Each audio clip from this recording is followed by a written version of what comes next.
اعوذ باللہ من الشیطان الرجیم بسم اللہ الرحمن الرحیم وَلَقَدْ نَجَّيْنَا بَنِي إِسْرَائِيلَ مِنَ الْعَذَابِ الْمُهِينِ، اور ہم نے نجات دی بنی اسرائیل کو رسوا کن عذاب سے، من فرعون کی غلامی سے، انہو کان عالیا من المسرفین،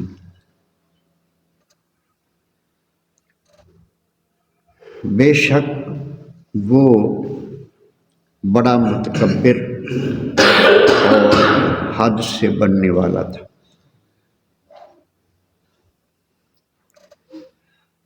یہ سورہ دخان کی آیت نمبر 30 ہے۔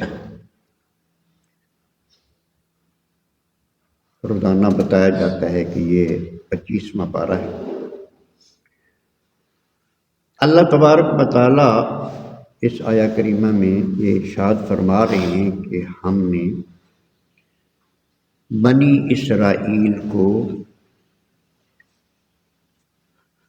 سخت عذاب سے، رسوا کو ذلیل کرنے والے عذاب سے نجات عطا فرمائی، یعنی فرعون سے نجات عطا فرمائی۔ بنی اسرائیل حضرت یعقوب علیہ السلام کی اولاد میں سے یہ پوری قوم، ایک قوم جو فرعون کی قوم ہے وہ قبطی قوم، یہ پیچھے بھی یہ بیان ہو چکا ہے کہ یوسف علیہ السلام جب مصر کی بادشاہی آپ کو ملی تو کنعان سے اپنے والدین کو بلا لیا، پھر یہ وہاں آباد ہو گئے اور ان کی اولاد وہاں پھلتی پھولتی رہی۔ پھر صدیوں کے بعد پھر فرعون کا دور آ گیا۔ فرعون بڑا ظالم شخص تھا، بڑا سرکش تھا۔ اس نے بنی اسرائیل کو جو ان کے مرد ہوتے تھے ان سے باہر کے کام لیتا تھا، بہت سخت کام، بغیر معاوضے کے بڑے بڑے سخت کام، تعمیراتی کام، سڑکیں بنوانے کے کام، بڑے بڑے بھاری کام ہو سکتے، اور ان کی عورتوں کو گھروں میں کام پہ لگائے رکھتے تھے اور ان کی کوئی عزت نہیں تھی اس وقت۔ اس لیے اللہ پاک نے من العذاب المہین کے الفاظ استعمال کی ہیں کہ ذلت والا عذاب، ان کو ذلیل و رسوا کر کے رکھے۔ اور اللہ پاک نے ارشاد فرمایا کہ پھر ہم نے ان کو نجات عطا فرمائی فرعون سے، جو کہ فرعون بہت متکبر تھا اور بہت حد سے گزرنے والا تھا۔ تو حضرت موسیٰ علیہ السلام کے ذریعے ان کو نجات ہوئی ہے۔ نجات کسی قوم کو جب بھی ملی ہے کسی اللہ کے بندے کے ذریعے ملی ہے۔ موسیٰ علیہ السلام کے ذریعے اللہ تبارک و تعالیٰ نے ان کو نجات عطا فرمائی۔ اس کے بعد ارشاد فرمایا وَلَقَدِ اخْتَرْنَاهُمْ، ہم نے چنا تھا بنی اسرائیل کو، علی علم، جان بوجھ کر، دانستہ طور پر، علی العالمین، اس وقت جتنے بھی لوگ تھے اس جہان میں، اس دور میں، ان ساروں پر ان کو فضیلت عطا فرمائی۔ وَآتَيْنَاهُمْ مِنَ الْآيَاتِ مَا فِيهِ بَلَاءٌ مُبِينٌ، اور ہم نے انہیں ایسی نشانیاں عطا فرمائیں جن میں صریح آزمائش تھی۔ اللہ تبارک و تعالیٰ کا طریقہ کار یہ ہے کہ بعض دفعہ مصیبتوں میں مبتلا کر کے وہ بندے کو آزماتا ہے،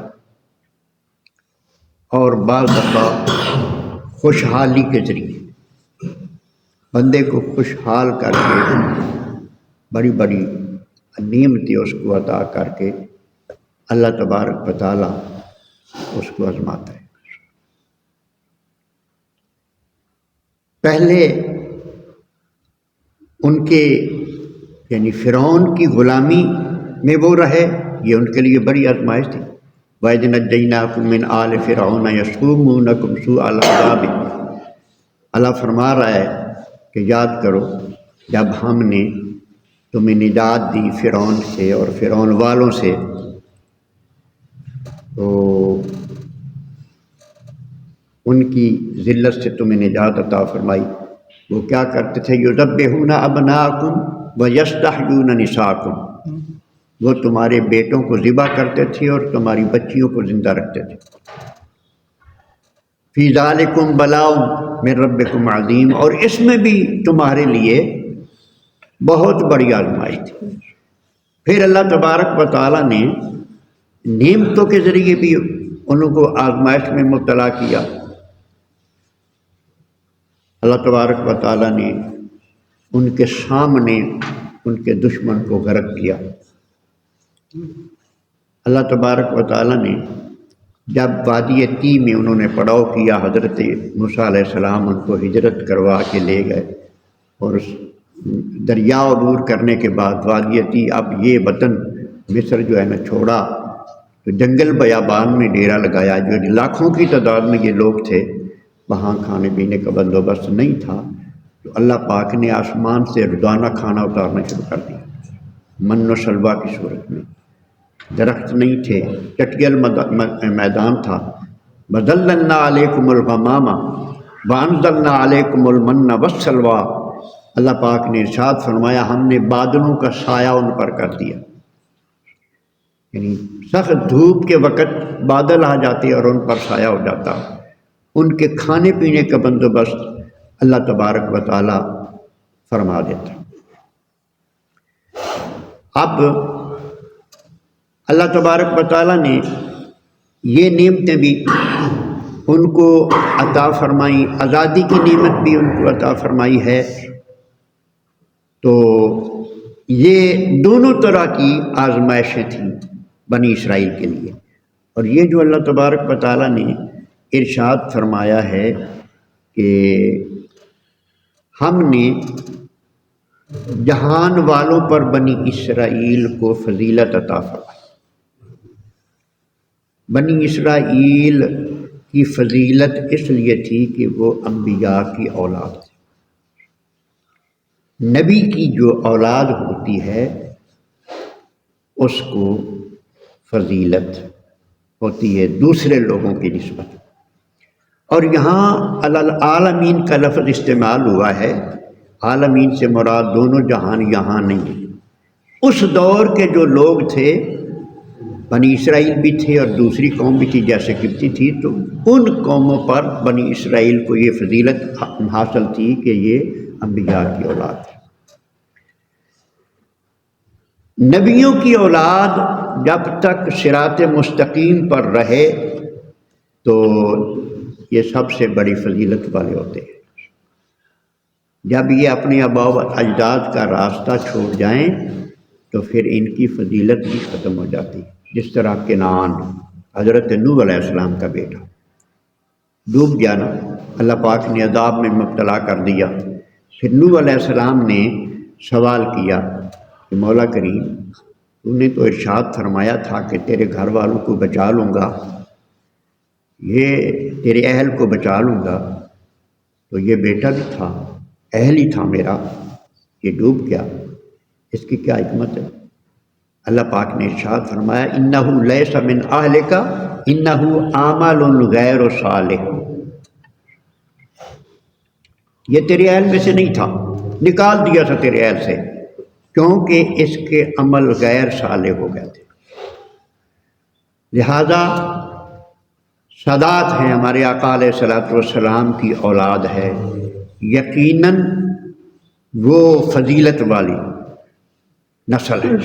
آقا علیہ الصلوۃ والسلام کی نسل فضیلت والی نسل ہے، لیکن اگر کسی کا عقیدہ خراب ہو جائے، نبی کریم علیہ الصلوۃ والسلام والا عقیدہ نہ رہے اور وہ راستہ صراط مستقیم چھوڑ دیں، تو پھر ان کی وہ فضیلت نہیں ہے۔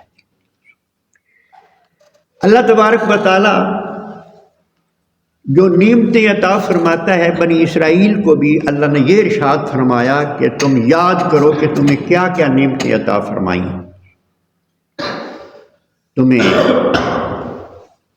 آزادی عطا فرمائی، غلامی سی، تم غلام تھے، تمہیں آزادی عطا فرمائی۔ لہذا آزادی کا مل جانا یہ اللہ تبارک و تعالیٰ کی بہت بڑی نعمت ہے۔ ہم جو پاکستانی ہیں ہمیں بھی آزادی ملی ہے کہ پہلے کفار کی حکومت تھی، ہمارے بڑوں پر انگریز نے بھی حکومت کی، وہ بھی غیر مسلم تھے، ہندوؤں نے حکومت کی، وہ بھی غیر مسلم تھے۔ پھر اللہ تبارک و تعالیٰ نے چاہا تو ہمیں نجات عطا فرمائی اور یہ ملک اسلام کے نام پر بنا۔ تو چاہیے تو یہ تھا نا کہ اس ملک میں اب اللہ تبارک و تعالیٰ کی احکامات کا نفاذ ہو، اللہ تبارک و تعالیٰ اور اللہ کے حبیب کا بنایا ہوا دیا ہوا قانون چلے، لیکن ہم نے پس پش ڈال دیا اس کو۔ تو کیا ہم اللہ کی نعمت کا شکریہ ادا کر رہے ہیں یا بھول گئے ہیں؟ یہ خیال ہے جی؟ کیا کر رہے ہیں ہم؟ میں نے حیث القوم کیا ہو رہا ہے؟ اب یہ جو یوم پاکستان منایا جاتا ہے، یوم پاکستان مسلمان تو اس طرح، مسلمانوں کو تو اس طرح منانا چاہیے کہ سجدہ شکر ادا کریں، سجدے میں گر جائیں، رو رو کہ اللہ پاک سے اپنے گناہوں کی معافی مانگے اور اس کا شکر ادا کریں کہ یا اللہ تو نے ہمیں آزاد کیا، ہمیں آزاد مملکت عطا فرمائی۔ ہم غیر مسلموں والا کام اس دن بھی شروع کر دیتے ہیں، ناچ گانا وغیرہ، یہ کیا ہوتا ہے؟ یہ یوم پاکستان منایا جا رہا ہے۔ یہ ہے اصلی راستے کو چھوڑنا، صراط مستقیم کو چھوڑ کر گمراہی کی طرف جانا۔ یہ مت سمجھو یہ خوشیاں اللہ تبارک و تعالیٰ نے، نبی کریم علیہ السلام نے جن دنوں کو ہمارے لیے عید قرار دیا، وہ دن کیسے حضور نے کیسے منائے اور ہم کیسے مناتے ہیں؟ نماز پڑھتے ہیں نا، بڑی عید کے دن بھی نماز پڑھی جاتی ہے، چھوٹی عید کے دن بھی نماز پڑھی جاتی ہے۔ تو مسلمان جو کسی چیز کی خوشی مناتا ہے تو وہ اللہ کی عبادت کر کے مناتا ہے، وہ اللہ پاک کی بات کا شکر ادا کر کے مناتا ہے۔ اللہ پاک ہمیں سمجھنے کی توفیق عطا فرمائے۔